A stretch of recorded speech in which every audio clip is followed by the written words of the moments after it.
வந்து நல்லா 3 தடவை வரான், 3 தடவை வந்து கட்டி பிடிக்கிறான்.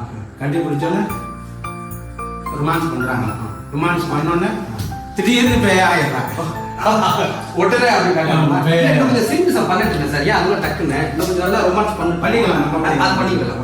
பண்ணிட்டு இப்போ வந்து இதான் இங்கே நடக்கிற சீன். ஓகே, 3 தடவை வாங்கிட்டு வந்து நல்லா கொஞ்ச நேரம் பேசிட்டு கட்டி பிடிக்கிறான். கட்டி பிடிச்சோன்னா டக்கு பண்ணுறான் திடீர்னு பேயாயிடுறான். அப்படி நீட்டுது. சூப்பர் சீன் சார், அருமையான சீன். உண்மையிலேயே இந்த கதைக்கு இதுதான் சார் நிற்கும். அருமையான சீன். இப்போ இதை வந்து நம்ம சீச்சிலே கொஞ்சம் மேட்ச் பண்ணிட்டு லைட்டிங்கில் ஃபுல்லாக பண்ணுவோம். அதான் ரொம்ப நல்லா இருக்கும். எது திங்களாக இருக்கா அப்படி லைட்டிங்கில் கொஞ்சம் பண்ணிட்டு அது மேட்ச் பண்ணிக்கலாம். நல்லா இருக்கும். ஓகே, லொகேஷன் பார்த்துருவோமா? Okay sir, okay. அப்படியே டோர் சாத்திக்கலாம். நீ சார்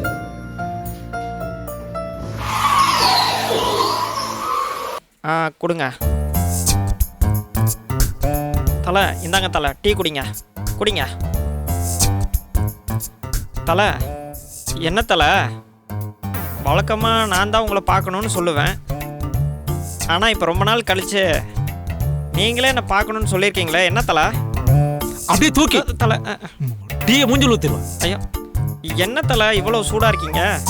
ஏண்டா ஏதோ கஷ்டப்படுறேன்னு சொல்லி வாய்ப்பு கேட்டு வந்த, பாவப்பட்டு வாங்கி கொடுத்தா வாய்ப்பு கொடுக்குற வரைக்கும் பம்பிட்டு அங்கே போய் உன் வேலையை காட்டியிருக்க. தலை, அப்படி என்ன தலை பண்ணிட்டேன்? டேய் பேசாதா, உன் மேலே கொலைக்காண்டில் இருக்க. ஏதோ போனா போது பாசமாக இருக்கிறேன்னு சொல்லி உனக்கு சொல்லிவிட்டாக்கா அந்த ஜெட்லி டேரக்டர் போய் என்னடா பண்ணி வச்சிருக்க? தலை, அதை ஏன் தலை கேட்குறீங்க? அந்த டேரக்டரு ஃபைட் சீக்வன்ஸ்னு சொன்னார். பெரிய மார்க்கெட் செட்டப்பு, பயங்கரமான ஃபைட் சீக்வன்ஸு. ஒரு 10 பேரை அங்கிட்டு பறக்க விடலாம், இங்கிட்டு போய் பறக்க விடலான்னு நானும் போய் பார்த்தா. யாரு நீயே? ஆமாம் தலை. ஆனால் அங்கே போனதுக்கப்புறம் தான் தெரியுது, ஒரு 10க்கு 10 ரூமுக்குள்ளே ஒரு கிரீன் மேட்டை கட்டி விட்டு இங்கே தான் சீனுன்ட்டாங்க. எனக்கு அப்போவே டப்புன்னு சுருங்கி போச்சு தலை. என்னடா? என் கற்பனை தான் தலை. டேய், ஒரு டைரக்டரு ஒரு 10 பேரை டீமாக ஃபார்ம் பண்ணி ஒரு 10 மாதமாக டிஸ்கஸ் பண்ணி ஒரு கதையை உருவாக்கி வச்சுருப்பாங்க. அவங்களுக்கு தெரியாதா என்ன பண்ணணும், எங்கே எடுக்கணும், என்னன்னு அவங்களுக்கு தெரியாதா? நீ வேற உன் கற்பனோட ஏன்டா அங்கே போகிற? அது எப்பறம் ஒர்க் அவுட் ஆகும்? தலை, அதுக்குன்னு தலையும் புரியாமல் வாழும் புரியாமல் எப்படி தலை போய் நடிக்கிறது? டேய், எடுக்கிற டைரக்டருக்கு புரியுது, பார்க்குற ஜனங்களுக்கு புரியுது. இடையில உனக்கு புரிஞ்சா என்ன, புரியலன்னா என்ன? நீ பாட்டுக்கு டைரக்டர் என்ன சொல்றாரோ அதை செஞ்சுட்டு வர வேண்டியதானடா. அதை விட்டுட்டு தேவையில்லாத கற்பனையெல்லாம் சொல்றேன்னு சொல்லி உன் கருத்தை சொல்றேன்னு சொல்லி அவங்கள நீ டென்ஷன் பண்ணக்கூடாது. அப்படி பண்ணனா அப்புறம் நம்ம தான் வீணா போயிடுவோம். புரிஞ்சுதா? அப்படி இருந்த நிறைய பேர் இன்னைக்கு காணாம போயிட்டாங்கடா. அதுக்குன்னு களிமண் மாதிரி போய் நிக்க சொல்றீங்களா? சரியா சொன்ன. நம்ம போகும்போது களிமண்ணா போயிட்டோம்னு வச்சுக்க, அவங்களுக்கு என்ன வேணுமோ அதை சிற்பமா செஞ்சுக்குவாங்க. நம்ம தேவையில்லாம அவங்களுக்கு அதை இதையும் சொல்லிட்டு இருந்தோம்னா அந்த களிமண்ணை தூக்கி அப்படி ஓரமா வச்சிருவாங்க. நான் சொல்றது புரியுதா? நம்ம வேலை இயக்குனர் என்ன சொல்றாரோ அதை கேட்டு அது மாதிரி நடிச்சு முடிச்சு வந்துட்டோம்னா நம்மளும் நல்லா இருப்போம், அவங்களும் நல்லா இருப்பாங்க. இல்லைன்னா அந்த ரோட்ல சுத்திட்டு இருக்காங்கன்னு சொன்ன பத்தியா, அது நடக்கும் உனக்கு ஒரு நாளைக்கு. என்ன தலை, எனக்கு சப்போர்ட் பண்ணுவீங்கன்னு பார்த்தா இப்ப எம்எல்ஏயோ கோவப்படுறீங்களா? டேய், இந்த மாதிரி விஷயத்துக்கெல்லாம் நான் செம்ம காண்டாயிடுவேன். இந்த கார்த்திகை ராயனுக்கு இதெல்லாம் சுத்தமா பிடிக்காது. அப்படி தூக்கி அடிச்சிடுவாமா. பட என் முன்னாடி நிற்காது, பட பட. என்ன தலை ரொம்ப கோவத்தில் இருக்காரு, நம்ம வளர்ச்சி பிடிக்கலன்னு நினைக்கிறேன். போனா போகுதுன்னு வாய்ப்பு கொடுத்தா போற இடத்துல நம்ம பேரை கெடுக்கிறாங்க. இனிமே அவனுக்கிட்ட நம்ம உஷாராத்தான் இருக்கணும்.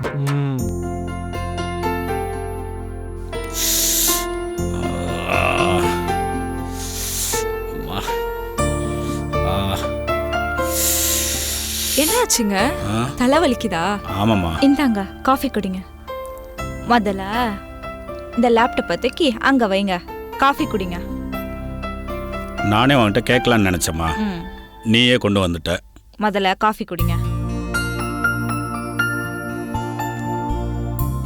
சாரிங்க, எனக்கு இருக்கிற ஆஃபீஸ் ஒர்க்கில் உங்களையும் கவனிக்க முடியல, வீட்டில் இருக்க குழந்தைங்களையும் கவனிக்க முடியல. என்னோட சுச்சுவேஷன் அப்படி இருக்குங்க. புரியுதுமா, உன்னோட வேலை அப்படி இருக்குமா, அதுக்கு என்ன பண்ணுறது? ஆமாங்க, என் சூழ்நிலையை நீங்கள் தான் புரிஞ்சுக்கணும். எம்டி போஸ்ட்ன்றது சாதாரண விஷயமே இல்லைங்க. அந்த பிரீத்தி வந்து அதுக்கு போட்டியா வந்து நிக்கிறா இப்போ. நான் விட்டேன்னு வச்சுக்கோங்களேன், நம்ம கம்பெனியோட ஷேர்ஸ் எல்லாமே ரொம்ப டவுனா போயிடும். அப்புறம் எங்க அப்பா கனவு கண்டது எல்லாமே பழிக்காம போயிருங்க. அதனால கம்பெனி எலெக்ஷன் முடிகிற வரைக்கும் எனக்கு கொஞ்சம் டென்ஷனாக தாங்க இருக்கும். ஷாலினி, உன்னோட பிரச்சனை என்னன்னு எனக்கு புரியாமலாம் இல்லை. இருந்தாலும் என்னோட பிஸ்னஸும் கொஞ்சம் டல்லாதாம போயிட்டுருக்கு.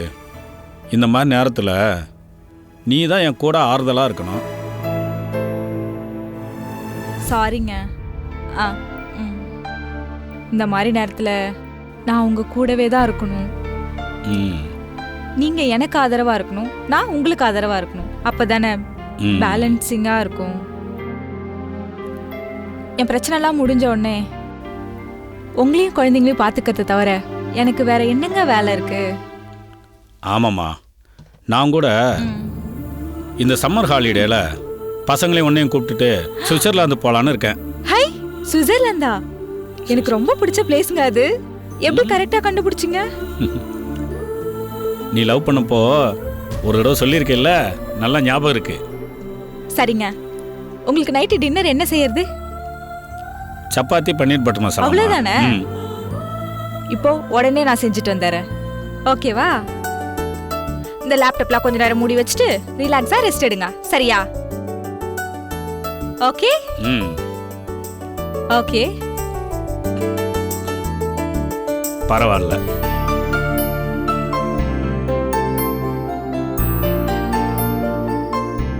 Sir director sir. பாப்பா ஓட்டேரி காண்டு, நீங்க வர சொல்லியிருந்தீங்க சார். நேரம் உள்ள வர வேண்டியதுன்னா நீ என்ன வெளியே நின்றுட்ட? அது இல்லை சார், நான் அப்பவே வந்துட்டேன். ஆனால் உங்களுக்காக தான் இங்கே வெயிட் பண்ணிட்டு இருந்தேன் சார். எப்பா வந்த உடனே ஃபோன் பண்ணியிருக்கலாம்ல? இல்லை சார், நீங்கள் ஏதாவது முக்கியமான டிஸ்கஷனில் இருப்பீங்க, உங்களை தொந்தரவு பண்ண வேண்டாம்னு வெளியவே வெயிட் பண்ணேன். அட என்னப்பா நீ வருவேன்னா நான் உள்ளே வெயிட் பண்ணிட்டு இருந்தேன். Sorry sir. சொல்லுங்கள் சார், கூப்பிட்டுருந்தீங்க. ஒன்றும் இல்லைப்பா, அன்னைக்கு வீட்டுக்கு வந்து உன் டீமை கூப்பிட்டு வந்து சான்ஸ் வேணும்னு கேட்டல. இப்போ நான் படம் பண்ண போகிறேன், அதில் ஒரு சீக்வன்ஸ் வருது, அதுக்காக தான் கூப்பிட்டுருந்தேன். சார் உண்மையிலே உங்களுக்கு பெரிய மனசு சார். அன்னைக்கு நடிக்கணுங்கிற ஆசையில் வாய்ப்பு கேட்டு உங்களை என்னென்னமோ பண்ணிட்டோம் சார். அதையெல்லாம் நீங்கள் மனசில் வச்சுக்காம கூப்பிட்டு ஒரு வாய்ப்பு கொடுக்குறீங்க பாருங்க, உண்மையிலே மிகப்பெரிய விஷயம் சார். அட என்னப்பா, அன்னைக்கு வாய்ப்பு கேட்டு தானே அப்படி பண்ண. நீ அப்படி நடித்ததுனால தான் இந்த சீக்வன்ஸ் ஒன்றை வச்சு பண்ணலான்னு எனக்கு ஒரு கான்ஃபிடென்ட் வந்தது. அதான் உன்னை பார்க்க வர சொல்லியிருந்தேன். சரிங்க சார், நீங்கள் வாய்ப்பு மட்டும் கொடுங்க சார், நான் பயங்கரமாக பின்னி பெடல் எடுத்துருவேன் சார். நான் அன்னைக்கு சொன்னது தான் சார், நான் என் டீமோடு வந்துடுவேன். எந்த கன்வீன்ஸும் வேணாம், சம்பளமும் வேண்டாம், நீங்கள் எங்களுக்கு வாய்ப்பு மட்டும் கொடுத்தா போதும் சார். சரிப்பா, என் மேனேஜரை வச்சு கால் பண்ண சொல்கிறேன். ஷூட்டிங் என்னைக்குன்னா அவர் சொல்லிடுவார். சரிங்க சார். கண்டிப்பாக சார். சார் திரும்பவும் மன்னிச்சுக்கோங்க சார், அன்னைக்கு நடந்த சம்பவத்துக்காக நீங்கள். அட என்னப்பா திரும்ப திரும்ப அதையே பேசிட்டு, நான் அதை அன்னைக்கே மறந்துட்டப்பா, விடு. சரிங்க சார். ஓகே சார், ரொம்ப நன்றிங்க சார். எனக்கு வாய்ப்பை மட்டும் கொடுங்க, நான் எப்படி பின்னுறேங்கிறத பாருங்க. சரிங்க சார். சரி பார்க்கலாம். கிளம்புறேன். பாத்தியாப்பா, சூப்பர்ல சார் ஓகே சொல்லிட்டாரு, பக்காவா பின்னிடுறோம். சரி சரி, ஆட்டோ விடு போலாம்.